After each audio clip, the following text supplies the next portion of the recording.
Bonjour à tous et bienvenue dans cette nouvelle vidéo et aujourd'hui je reviens sur Oxygène réalisé par Alexandre Aja et sorti sur Netflix la semaine dernière. Mais avant, rendez-vous mercredi à 17h30 sur la chaîne The Leakers. Vous savez, c'est la chaîne de John Ali qui est basée donc sur des interviews de gens plus ou moins connus. Et donc là, ça va être une spéciale un petit peu Army of the Dead. Vous savez, le film de Zack Snyder qui sort donc vendredi prochain, ce vendredi qui arrive, puisque nous avons eu la chance de pouvoir interviewer Samantha Wynn. Et Samantha Wynn, pour ceux qui ne savent pas, elle avait un petit rôle d'Amazon dans la Snyder Cut et elle va également jouer dans Army of the Dead. Et elle a répondu à nos questions.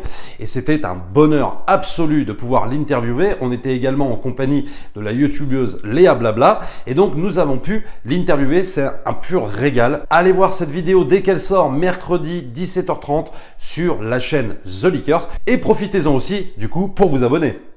Je peux vous aider. On commence par quoi?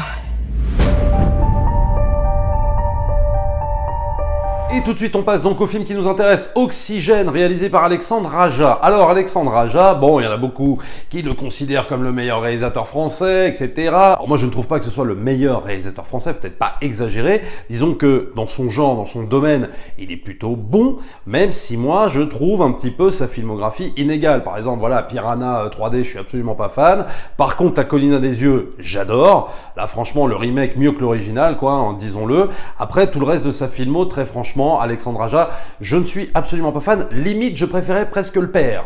Donc Alexandre Arcadi, pour ceux qui ne savent pas. Mais là, l'avantage de Oxygène, c'est que ça change un petit peu de ce qu'il fait d'habitude. C'est-à-dire que là, on quitte un petit peu le film d'horreur gore, et on va aller un petit peu plus dans un thriller. Voilà, je ne peux pas en dire plus parce que sinon, évidemment, ce serait spoilé. Et je spoilerai dans cette vidéo, mais je vous dirai quand. Pour l'instant, vous pouvez rester tranquillement.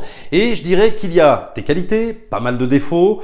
Je dirais que c'est une série B honnête, mais quand même avec pas mal de choses qui ne fonctionnent pas. Et on va en parler évidemment dans cette vidéo. Alors, au rayon des choses qui fonctionnent bien, c'est Mélanie Laurent, je trouve, personnellement. Tout simplement parce que déjà, je trouve que quand même, c'est une sacrée prouesse en tant qu'acteur, en tant qu'actrice, d'arriver quand même à jouer la peur, l'angoisse, voilà, l'étouffement, le côté totalement claustro. Voilà, quand on est comédien, c'est quand même difficile parce que quand on est comédien, je le redis, quoi, c'est beaucoup de gestuels, beaucoup de choses comme ça. Là, il faut évidemment tout jouer sur la voix, sur le regard, sur le visage. C'est quand même très compliqué. Et donc, je dirais que même si c'est pas le meilleur jeu d'acteur au monde, je trouve que quand même Mélanie Laurent s'en sort bien, alors que d'habitude, je suis vraiment, mais alors vraiment pas fan de Mélanie Laurent. Voilà, je vous le dis, quoi. Mais là, très franchement, je trouve qu'elle s'en sort quand même plutôt bien. Le problème de ce film, c'est que quelque chose qui aurait pu être finalement à son avantage, mais qui devient un problème, c'est le film à concept et à gros concept. Alors là, on va dire les choses tout de suite, c'est-à-dire que là, ça ressemble vraiment à Buried. Vous savez, le film qui était sorti avec Ryan Reynolds, dans lequel tu as un mec qui est enfermé comme ça dans un caisson, il peut pas sortir pendant 1h30. Buried était extrêmement réussi. Pourquoi? Tout simplement parce que le concept dans Buried était mené tambour battant du début à la fin. Là, le problème, on a à peu près le même concept, et d'ailleurs, Alexandre Aja, je l'ai entendu dans une interview, il a dit, putain, quand j'ai vu Buried, pourquoi j'y ai pas pensé plus tôt? Donc en gros, il a voulu faire un peu son Buried, même si le film là est adapté d'un script ou d'un livre, je sais plus trop, mais en tout cas, c'est une œuvre adaptée. Mais quand même, il a voulu faire Buried, mais limite, il s'en cache même pas. Là, ça ressemble vraiment beaucoup.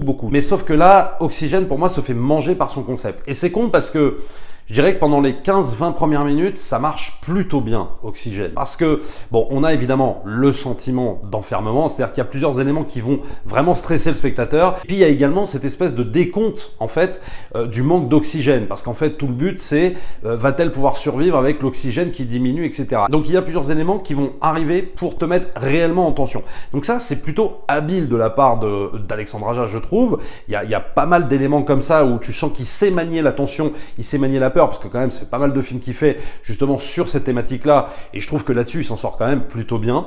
Mais ce n'est pas tant en termes de mise en scène que le film, pour moi, est faiblard. C'est plus, je pense, un problème d'écriture. Ce problème d'écriture qui vient finalement un peu mettre la réalisation par terre. Ça, c'est un peu dommage. Tout simplement parce qu'il y a beaucoup de longueur. C'est 1h40 de film. Pour moi, c'était un sujet, en tout cas, la façon dont il veut traiter son sujet, pour moi, c'était 40 minutes, pas plus. Le problème, c'est que là, il l'étire de façon totalement artificielle. Alors après, il y a des choses très intéressantes, les problèmes avec les nouvelles technologies, etc. Bon, il y a pas mal de thématiques comme ça qui nous renvoient finalement à notre quotidien, à notre réalité. Donc ça, c'est plutôt bien. Il y a des phases, il arrive à se permettre même quelques phases humoristiques. Alors, humoristiques, je mets vraiment des guillemets, mais disons qu'il y a quand même quelques éléments assez intéressants à ce niveau-là. Il y a aussi la thématique de la quête existentielle. Mais ce que je disais, c'est que le film est ruiné finalement par trop de twists. Parce que c'est un film qui va se construire autour de beaucoup de mystères, bien évidemment, et donc finalement beaucoup de twists. Où Alexandre Aja est un peu obligé de tout surexpliquer, et ça c'est un peu dommage, parce que du coup, si au début il y a des choses mystérieuses, et c'est ça qui est bien, c'est ça qui nous fait tenir en fait, c'est au bout d'un moment quand tu donnes trop d'explications, tu sors du film. Et alors il y a quelque chose que je trouve extrêmement dommage dans ce film, c'est que en fait le sentiment d'enfermement, le sentiment de claustrophobie, il s'en va au bout de 20-25 minutes. Tout ça pourquoi? Parce qu'on a trop d'éléments qui viennent en fait nous distraire par rapport au sentiment d'enfermement qu'on a avec Mélanie Laurent. C'est-à-dire qu'au début on l'a sans problème parce que on ne sait pas où elle est, on ne sait pas qui elle est, on ne sait rien du tout et donc on est exactement comme elle, on est comme dans un état primaire en fait où la première chose qui nous vient à l'esprit c'est la survie, c'est qui on est, c'est je veux sortir, etc. Et ça c'est plutôt très fort et c'est très très bien mené. Mais le problème c'est qu'à force de vouloir nous faire des révélations, la force de finalement sortir l'héroïne, alors sortir pas physiquement mais mentalement, la sortir mentalement de sa condition dans laquelle elle est enfermée, bah du coup nous ça nous fait sortir aussi.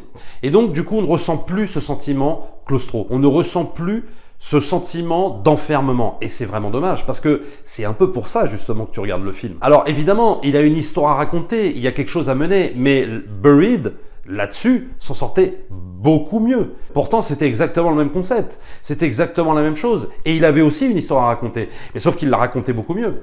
Sauf que il laissait planer une part de mystère, et pourtant, il y avait également des flashbacks, il y avait plein de choses, parce que là aussi, on va avoir des flashbacks, etc. Mais c'est pas tant les flashbacks qui nous font sortir de cette condition-là, c'est trop de révélations, trop d'explications et trop de choses en fait qui vont distraire l'héroïne. Et donc du coup ça va nous distraire aussi. C'est-à-dire que le problème c'est qu'on perd en immersion totale alors qu'au départ on y était à fond. Et puis le problème aussi de trop de twists, etc. et de sous-intrigues, c'est que ça étire le film inutilement. C'est ce que je disais en début de vidéo. C'est-à-dire que là, ça devient un gros problème. C'est-à-dire que si tu te dis que tu peux tenir 40 minutes, la façon en tout cas dont Aja raconte son histoire, si tu peux tenir 40 minutes comme ça, mais tu peux pas tenir 1h30. C'est pas possible parce que du coup, tu es obligé d'étirer ton histoire de façon totalement artificielle.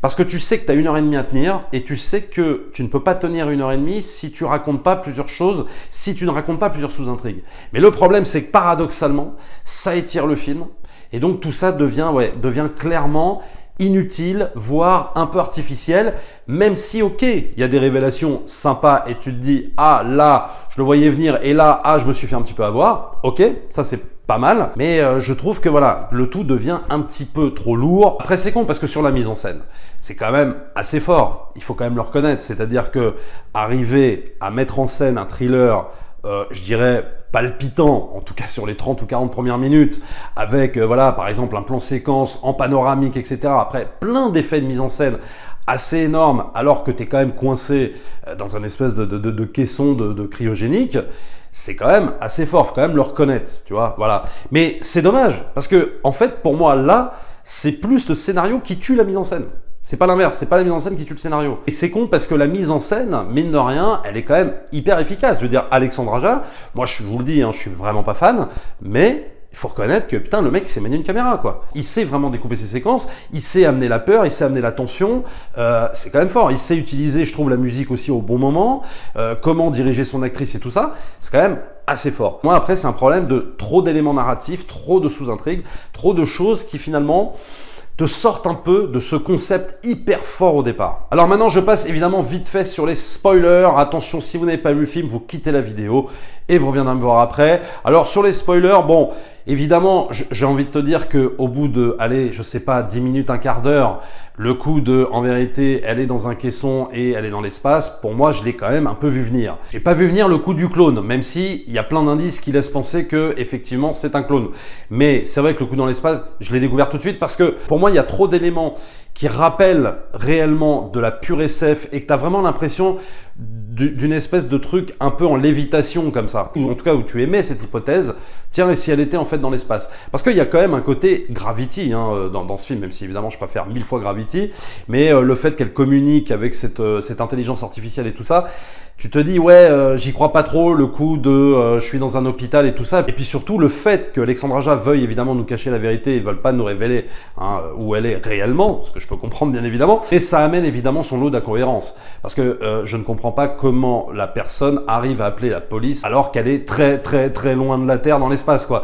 Donc ça, il va falloir quand même m'expliquer comment elle arrive à capter la police, alors même si oui, ok, ça marche pas bien et tout ça, mais enfin je vois pas comment tu captes la police quoi, mais enfin bon, bref.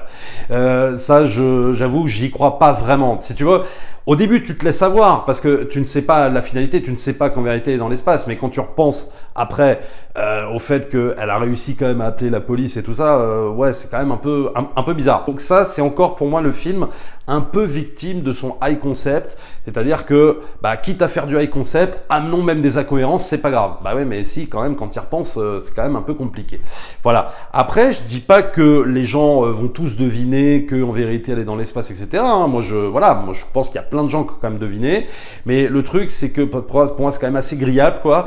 Mais disons qu'on peut quand même se laisser embarquer et ne pas deviner à tout prix où elle est, etc. Mais il est évident qu'on a tout de suite ce réflexe-là, quoi. Après, voilà, Oxygène, ça reste une série B honnête. Voilà, c'est pas un film raté. C'est un film également, alors sans le vouloir, parce que ça a été quand même pensé avant la pandémie et avant le confinement, mais c'est un film qui va nous rappeler un petit peu ça, justement. Et ça va surfer un petit peu sur cette thématique-là, du confinement, de l'enfermement, etc. Donc ça, c'est plutôt intéressant et je dirais que c'est quelque part involontaire, mais c'est quand même bien traité. Et je trouve qu'Oxygène, ça reste une série B honnête, mais ça va pas plus loin que ça. C'est-à-dire, c'est pas un chef-d'œuvre, loin de là. Il y a quand même beaucoup de défauts, beaucoup de problèmes de rythme, dû à ce que je vous ai dit par rapport à la vidéo.